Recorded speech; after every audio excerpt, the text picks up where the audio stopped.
Greetings, neighbors. This is Reflections, a program sponsored by the Paducah Cooperative Ministry, where we do, all of us together, God's work with human hands.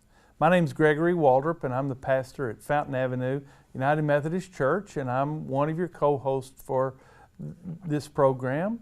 Our other co-host is Heidi Suhrheinrich, who's the Executive Director at Paducah Cooperative Ministry. Welcome, Heidi. Thank you. It's nice to be here with you. Glad to be right here. We have a couple of extra special guests with us today. I'd like to introduce to you Sarah Moore and Lyndsey Sparks.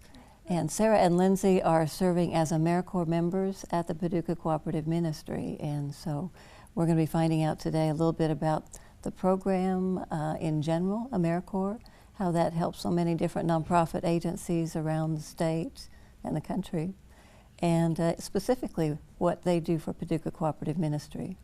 Neat. So, yeah, welcome you guys. Great. Tell us a little bit about you two and how you got here and your background for being here. Well, I'm Sarah Moore. I'm from Paducah. I have 2 children as well as 2 stepchildren, so we have 4. And this is completely, God's work. I was working in another job, and I had received a phone call that Paducah Cooperative Ministry was going to take applications for AmeriCorps position, and at that time I had never heard of AmeriCorps, had no idea what it was, so I start looking up stuff, and I find that it's this group thing that has been put together from Clinton and had just been dispersed to all these different agencies helping out other people, and I'm thinking, that's something I can do. That's going to do more for me than I'm going to do for it. That's something I want to do. And so I looked into it, and here I am. Hey. How about you, Lyndsey? What brought you down this path? Well, I'm Lyndsey Sparks. I'm from Paducah as well. I have been working different positions throughout the years and like to volunteer in my spare time to be able to help people in the community. I've heard about AmeriCorps, and like Sarah, I'd never heard of it before. I just thought when I did some research on it, it seemed like something that would be very interesting, and basically I would get to help volunteer my time to help out people in the community, and that's something that I really wanted to do. So I talked to who I never needed I talked to and get in the position, and that's why I'm here today. So tell us, what is an AmeriCorps member? What is that program? You spoke of volunteering. Is it just a volunteer position? What is it exactly? Well, AmeriCorps has different branches of the AmeriCorps umbrella. We are part of the Build Corps branch. BuildCorps, okay. Yes, and Build Corps does several different things. We do have people who go out and actually build houses for people who are financially in need. Okay. They help weatherize houses for people that can't afford that service. And then like Sarah and I, we help people who are in the financial need elsewhere, whether it be searching for a home to have it all, whether it be assistance with paying bills, to keep them in a home, to keep their electricity on. So it's a little bit of everything. We try to help out in the community any way we can. Okay. Now, the AmeriCorps is as I understand it, a service organization.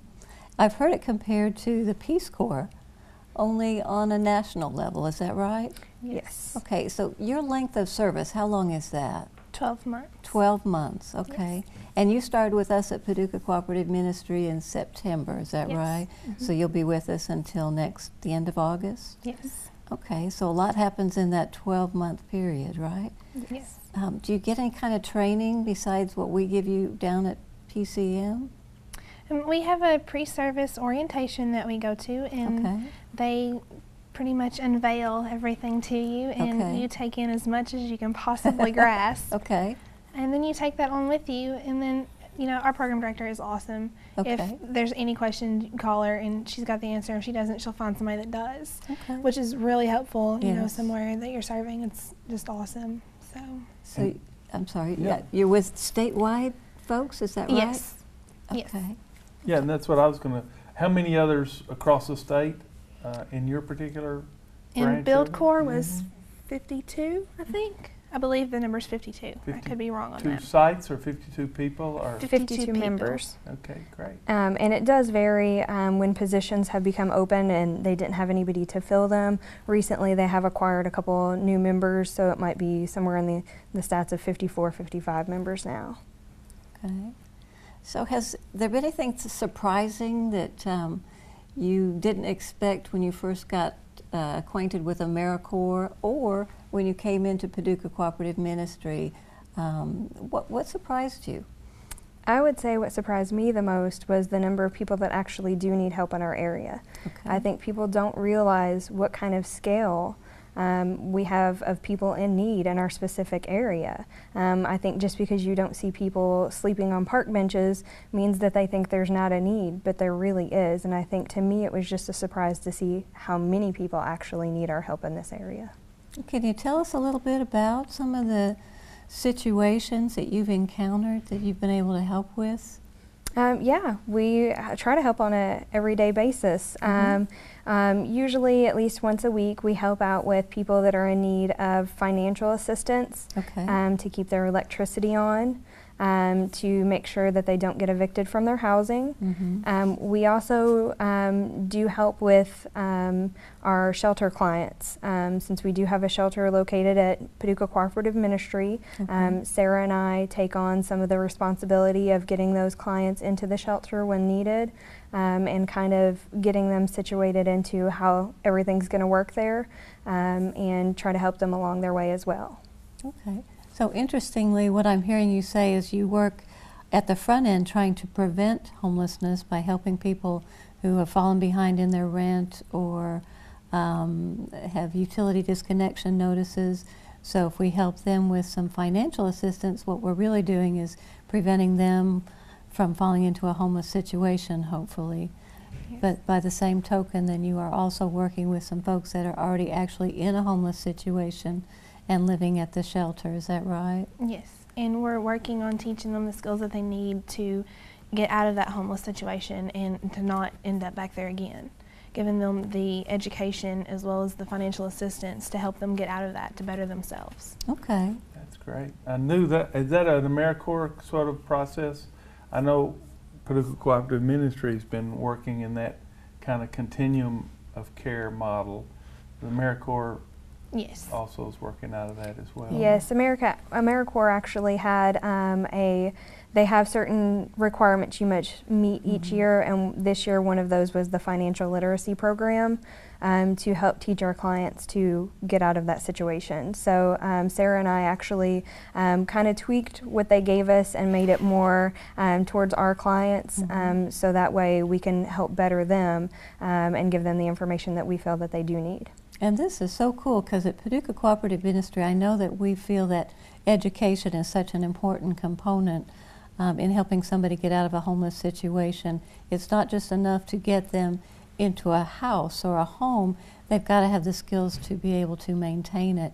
And so we have always felt that education was an important component of that. But the really neat thing is what Lyndsey and Sarah are bringing to the program, and that's a whole money management, financial literacy curriculum that you guys have actually developed it. You've developed a pre-test and a post-test and actually launched it this week, I think, with some of our residents. Tell us a little bit more about that financial literacy curriculum that you're using. What kinds of things does it cover? Well, we are calling it Common Sense, CENTS. Okay. And we start with the fears that people have with the money, you know, managing money, and then we go into the danger zones that they could fall into, such as the title loans and the payday loans and the lottery tickets and just the everyday stuff that they don't realize that, you know, they might realize what it's doing, but they don't really see the toll it's taken on them. The long term. And then we go into the banking, you know, if they've never had a bank account or if they have had trouble managing it, teaching them, you know, how to do that and their budget. We use a spending tracker. We ask them to keep everything that they spend, all the receipts and everything they spend it on, and we total it up, and then we try to figure out how to work that into their budget for them, because a lot of them, I found, feel that if they only need to include their needs in their budget, not their wants, but they're still spending those money on those wants. I don't know if that's what you found or not. Yeah. So we cover that, and then we go into the basis of your credit involvement. You know, a lot of them, I'm sure, have the poor credit. It's what I found lately. They just don't know about it and don't know how to check their credit reports, and so we teach them how to do that. Okay. And then there's the other things that we go as far as, you know, don't co-sign for loans when your credit is better, and how to take what they've learned in the shelter and how to apply it to their everyday life after the shelter. Just basic knowledge, stuff like that. Okay, sounds good. It does. Really, it's amazing. I'm intrigued by the work you do there. I'm wondering, tell me about your first impressions of Paducah Cooperative Ministry. Love it. Yeah. I know I can probably speak for Sarah and myself when I say we absolutely love it.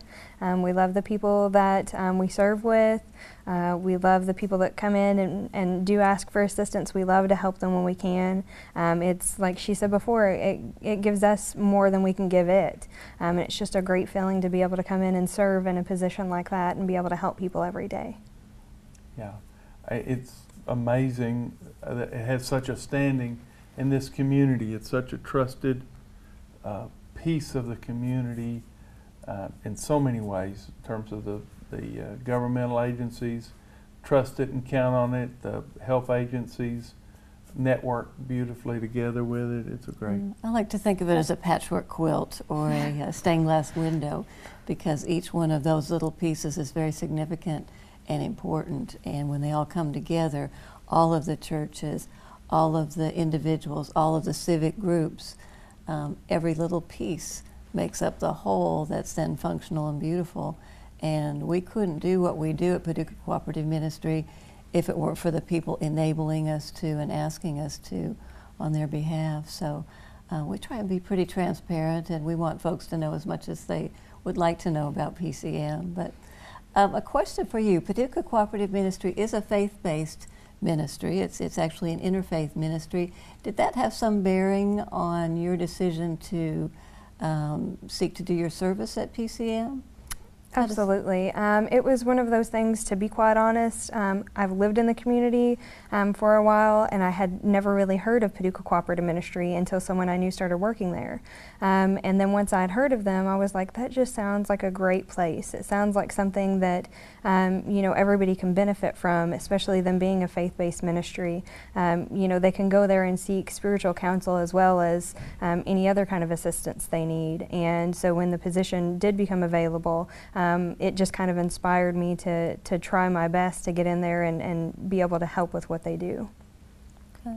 Well, it's not all roses and sunshine down there, is it? No, We have some there's challenging challenges. moments, yes. Can you speak to some challenges that you run into? What are some of the hardest or the most challenging situations that you've had in the last few months since you began with us? I would say one of the most challenging things is some of the clients that come in that are needing help, and they need help on so many different things that, you know, that even if you were to help with every one of them, there are still other factors that, you know, they're still going to be homeless, and there's nothing that you can do about it, and it's heartbreaking. And you know, you do the best that you can, and you know, you do what you personally have to do to get them out of that situation. And I think that's one of the just biggest challenges, is just not being able to make it all better. Right, right.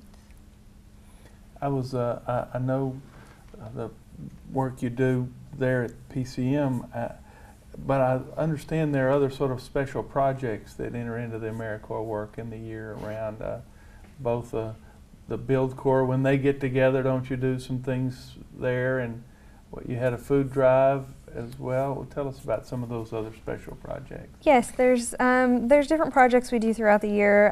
The most recent we did was the food drive. We went through and distributed bags on porches of different neighborhoods with a list of items that we were needing, and just asked that if people like to contribute, just place your items in the bag. And then we went through a couple of days later and collected those items. We had an awesome turnout with that. Wonderful. It was amazing how giving people are in the area. We had some of the local churches pitch in and help out, and we actually collected over 9,000 pounds of food. Can you believe that? 9,000.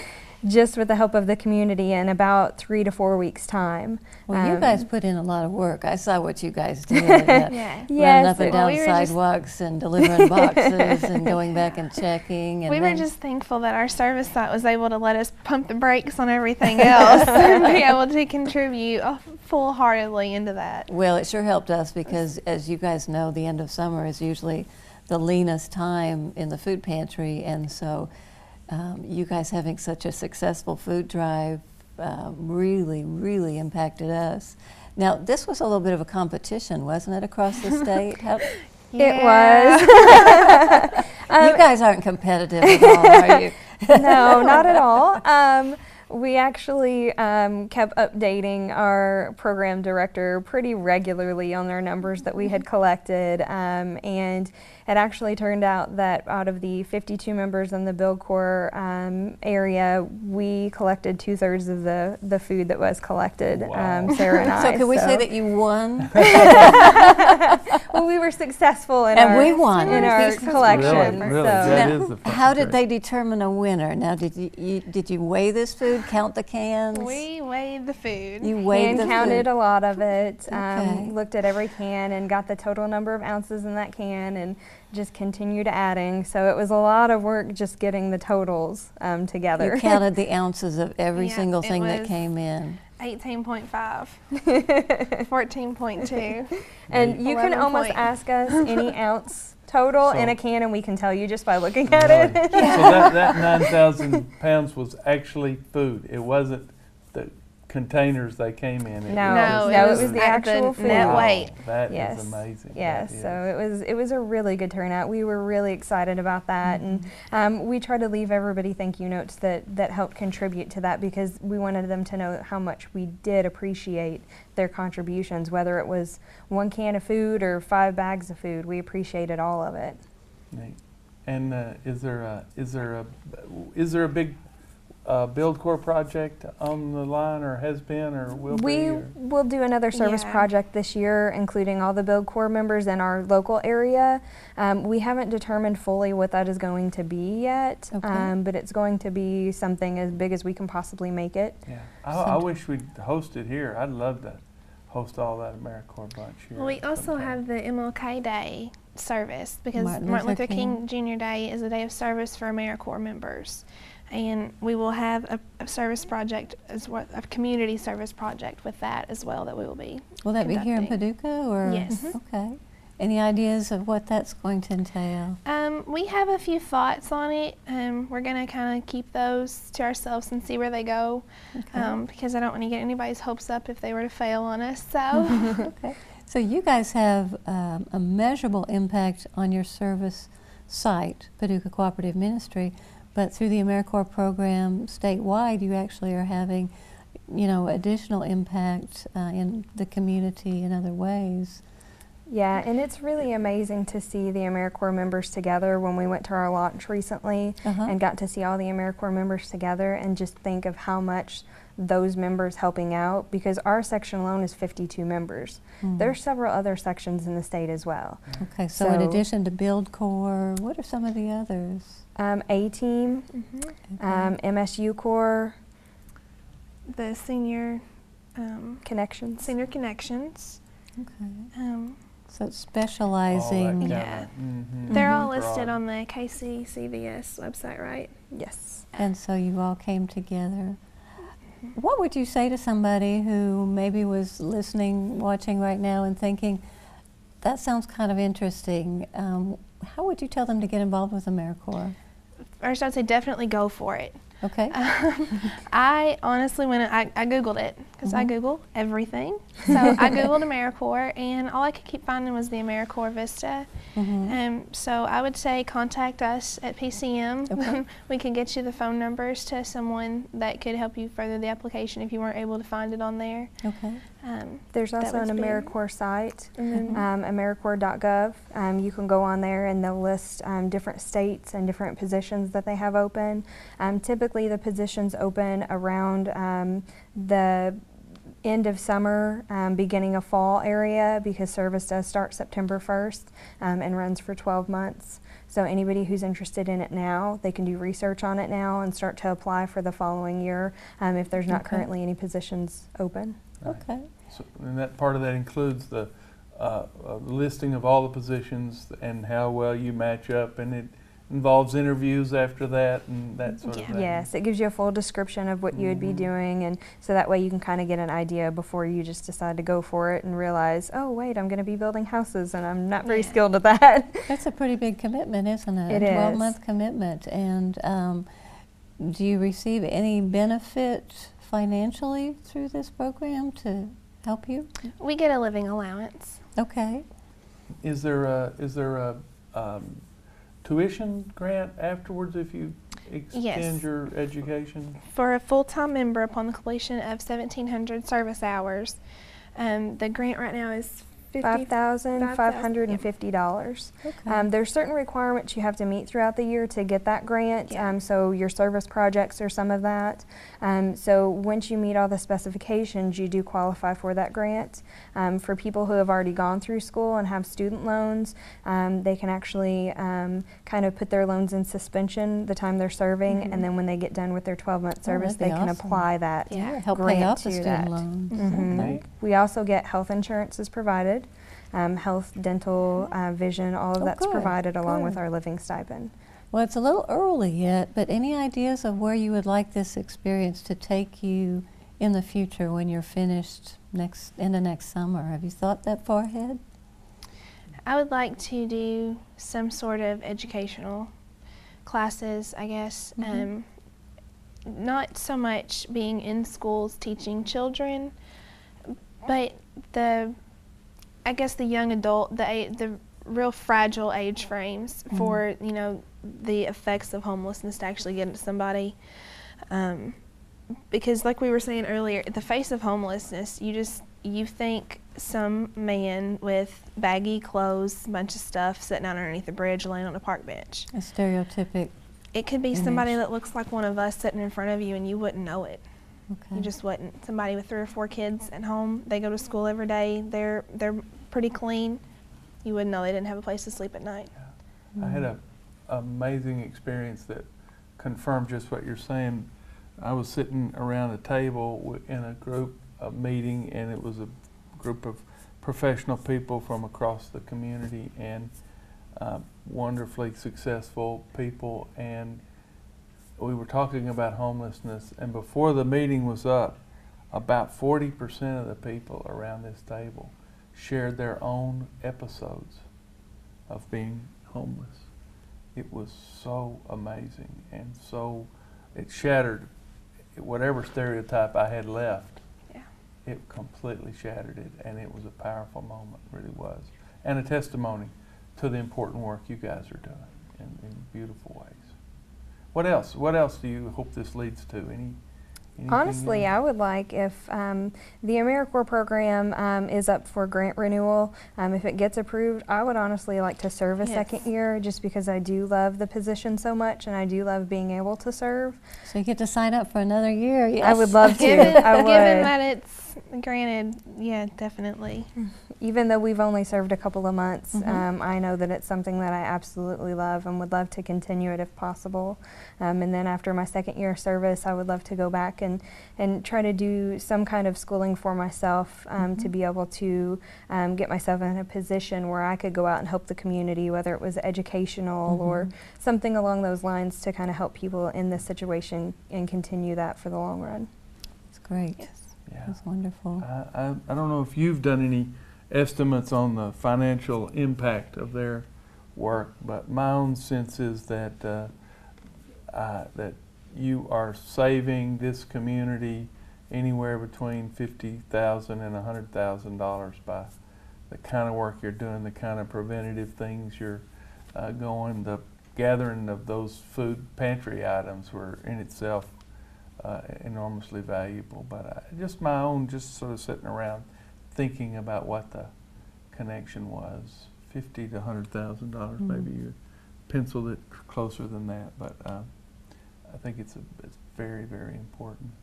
So, Yeah. oh, sorry, I was going to ask. Go ahead, please. So, in the months to come, what would be the most significant impact or difference you'd like to make with the individuals that you work with at Paducah Cooperative Ministry, the programs? I personally would like to see as many as we possibly can get into stable housing and to have that solid income and to have the education to know how to manage their money and to know how to put up for an emergency fund so in the event of an emergency they don't get back in the homeless situation. Right. Our shelter is wonderful, but no one wants to go back from stable housing back into a shelter. And we don't want them to come back, do And we? no, we we want them don't. to step out in something Yes. solid Yes. so that then they can turn around and be a light or a word of inspiration to somebody else. Yes. Very good. And I think that what you're doing with the educational piece as well as the relationship building that you are doing at the same time really helps somebody to feel like they've got a coach or a cheerleader, or, some support, that they can Really? ask the hard questions of and get some advice and learn how to do things differently and be at less risk. Anybody can be homeless. Circumstances can change so quickly that, and I have heard this over and over again, people who come in and say, I never thought I would ever be in this situation before. And they're embarrassed and they feel like they've failed somehow, but life circumstances are sometimes no respecter of individuals, their education level, their economic upbringing can happen to anybody. Amazing. I know the Paducah Cooperative Ministry takes volunteers all the time, committed folks.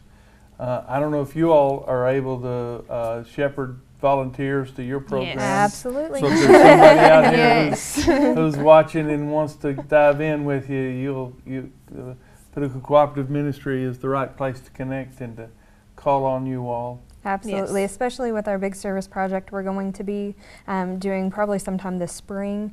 We will need volunteers for that. We'll probably be asking local businesses for donations as well, which we did previously with our food drive, and we did very well with that too. They were very successful in Very helping generous. us when they could, and Great. so yeah, we'll definitely be knocking on doors and asking for volunteers. Is it something that youth groups, scout groups could help with? Yes, youth groups would be amazing. Okay. I know there are certain that have to have so many volunteer hours. I would be more than happy to help them get them. I hate to cut you off, You're but fine. they're cutting us off. All right. We have got too much to say for a half hour, don't we? We're glad you all are with us in this community. Thank you Happy very to be much. here. We appreciate you. Sarah you. and Lyndsey, you're great gifts to us. Thank We're you. glad you all have been with us as well. Join us again for our next program, Reflections, sponsored by the Paducah Cooperative Ministry, where all of us together do God's work with human hands. See you next time. Shalom. Goodbye. In mission.